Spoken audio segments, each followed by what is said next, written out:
Before starting, subscribe to the channel, put a like, and if you want to support the channel, share the video in social networks. Thank you so much. Trump vetoes measure to force end to U.S. involvement in Yemen war.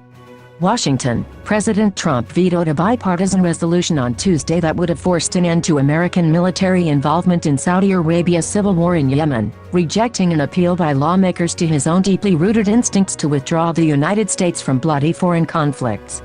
The veto, only the second time Mr. Trump has used his power to block legislation passed by both houses of Congress, strikes down a resolution that invoked the War Powers Act to distance the United States from a 4-year conflict that has killed thousands of civilians and resulted in a widespread famine. The measure was a rebuke of Mr. Trump's support for Saudi Arabia even after the killing of the dissident journalist Jamal Khashoggi. It was opposed by several of the president's top advisors, including Secretary of State Mike Pompeo and the National Security Advisor, John R. Bolton, according to people who spoke with White House officials. This resolution is an unnecessary, dangerous attempt to weaken my constitutional authorities, endangering the lives of American citizens and brave service members, both today and in the future, Mr. Trump said in his veto message. The veto came only a month after Mr. Trump similarly rejected a bipartisan measure that would have overturned his declaration of a national emergency at the southwestern border. Congress failed to override that veto and appears similarly unlikely to muster the votes to override the Yemen veto. Supporters of this resolution had higher hopes that Mr. Trump might sign it, although it went against a key ally, Saudi Arabia. It played to his long-standing opposition to American involvement in foreign wars. This was the first time war powers legislation passed Congress with bipartisan support and reached a president's desk. But the rebuke of Saudi Arabia and the perceived threat to Mr. Trump's executive powers played a bigger role in his decision. "This is deeply disappointing," said Representative Ro Khanna, Democrat of California, who was one of the original sponsors of the measure in the House and had sought a meeting with Mr. Trump to try to persuade him to sign it.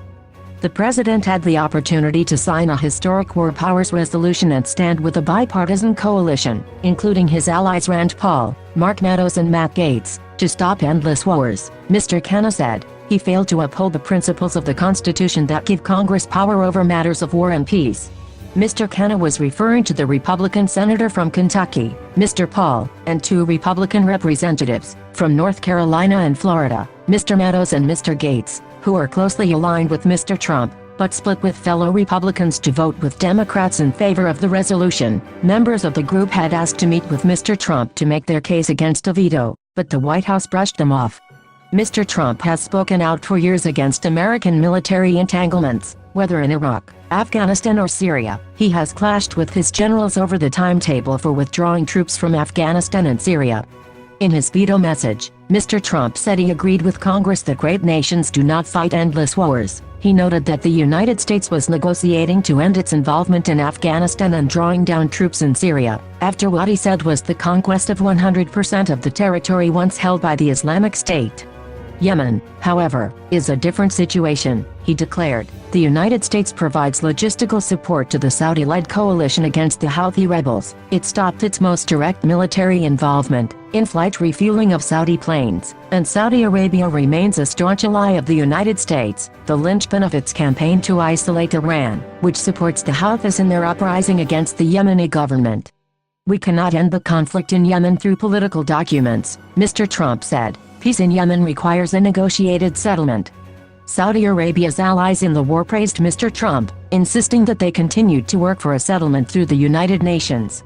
President Trump's assertion of support to the Arab coalition in Yemen is a positive signal of U.S. resolve towards America's allies, the Foreign Minister of the United Arab Emirates, Anwar Gargash, said in a post on Twitter. "Common strategic interests are best served with this clear commitment."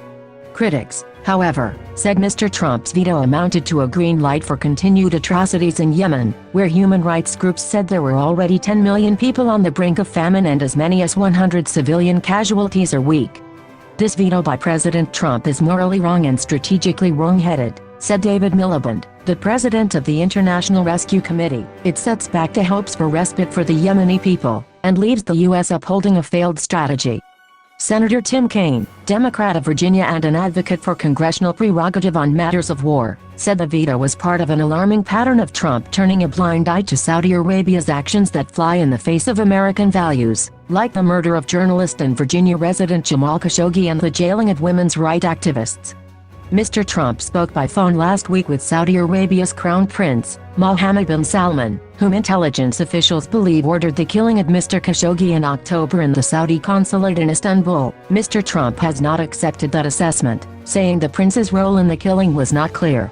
Saudi Arabia's support will be particularly critical in coming months, if, as expected, the White House finally presents its proposal for a peace agreement between Israel and the Palestinians. Mr. Trump's son-in-law and senior advisor, Jared Kushner, has spent months cultivating Arab leaders, chiefly Crown Prince Mohammed, to win their endorsement of the plan, which he has drafted.